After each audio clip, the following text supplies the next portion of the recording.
Syifa dan teman saya. Perkenalkan, nama saya Sidik Ramdhani dan teman saya.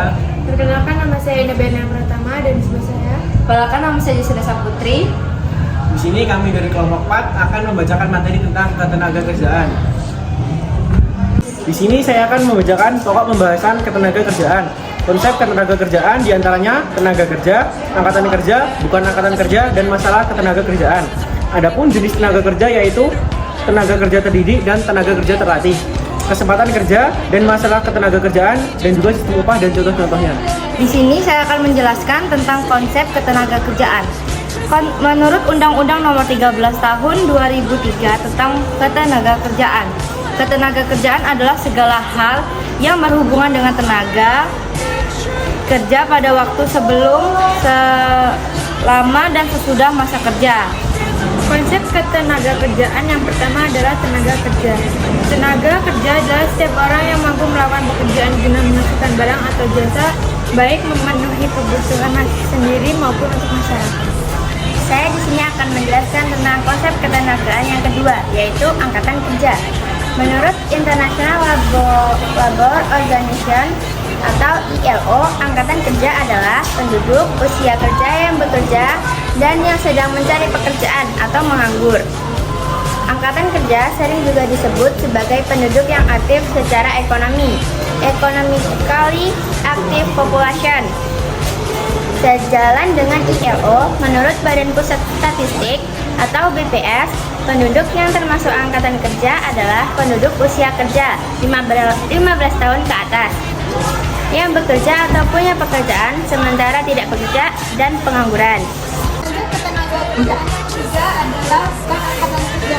Penduduk yang termasuk bukan angkatan kerja adalah penduduk usia kerja yang masih sekolah, mengurus rumah tangga, atau melaksanakan kegiatan lainnya selain kegiatan pribadi. Saya akan membacakan tentang kesempatan kerja. Kesempatan kerja dapat diartikan sebagai permintaan akan tenaga kerja ketika memproduksi barang dan jasa. Rumah tangga produsen memerlukan tenaga kerja dan modal sebagai input untuk proses produksi.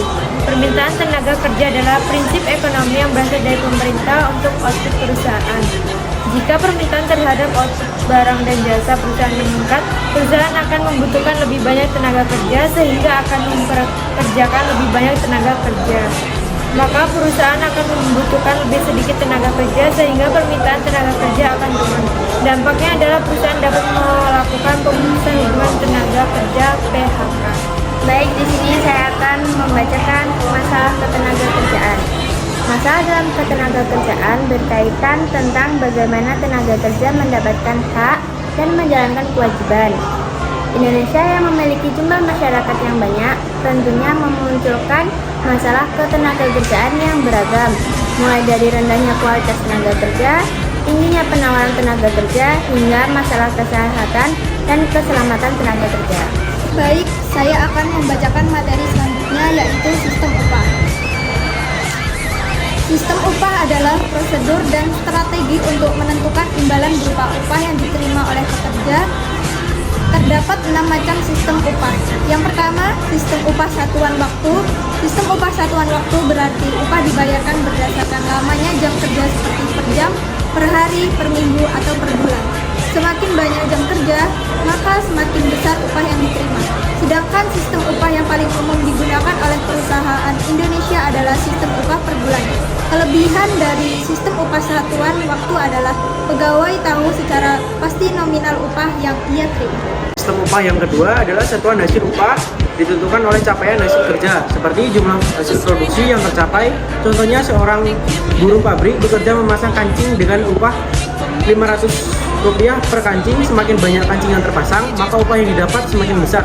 Kelebihan sistem ini adalah motivasi kerja meningkat karena semakin banyak hasil yang dicapai sebab upah yang bertambah. 3. Sistem upah golongan. Penghitungan upah berdasarkan satuan unit pekerjaan secara menyeluruh. Contohnya, proyek pembangunan rumah sampai selesai akan dibayar 100 juta. Maka pemborongan akan mempercepat proses pengerjaan agar keuntungannya menjadi lebih banyak. Sistem upah yang keempat adalah sistem upah skala. Sistem upah skala adalah penghitungan upah berdasarkan skala penjualan. Jika pegawai mencapai penjualan tinggi, maka upahnya makin tinggi. Hal itu berlaku juga sebaliknya. Biasanya diterapkan bagi pegawai sekelas marketing. Upah yang kelima yaitu sistem upah indeks. Sistem upah indeks berarti upah dibayarkan berdasarkan indeks biaya hidup. Dengan sistem ini berarti naik turunnya indeks biaya hidup akan turut dalam menentukan besarnya upah yang diterima oleh pekerja. Sistem upah yang terakhir adalah sistem upah premi. Premi merupakan upah tambahan atau bonus bagi pegawai yang bekerja lebih baik. Sistem ini biasanya dibuat untuk meningkatkan produktivitas kerja. Para pekerja tetap digaji dengan sistem upah satuan hasil atau satuan waktu namun mendapatkan bonus jika hasil pekerjaan melebihi target. Kami di sini akan menerapkan contoh dari ketenaga kerjaan terdidik yaitu psikolog. Namanya siapa? Keluhannya apa dia? Malam tuh saya badannya tuh kayak ngeri gitu loh, kayak agak ada koma juga, apalagi kalau suara-suara kayak suara gunturan langit gitu.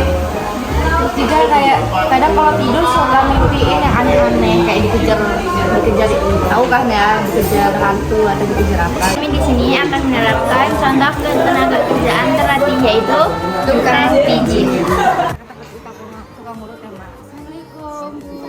Ini pengen urut Bu. Jadi gini Bu, tadi kan dia sama adiknya kan naik sepeda terus diselip ke orang dua ini yang kakaknya malah ini meslek. Bentar ya, tolong ditahan ya. Sabar ya Nak ya.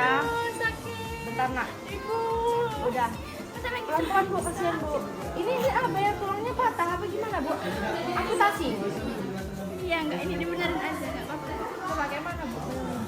Sekian pemaparan materi dari kami ucapkan terima kasih dan Wassalamualaikum warahmatullahi wabarakatuh.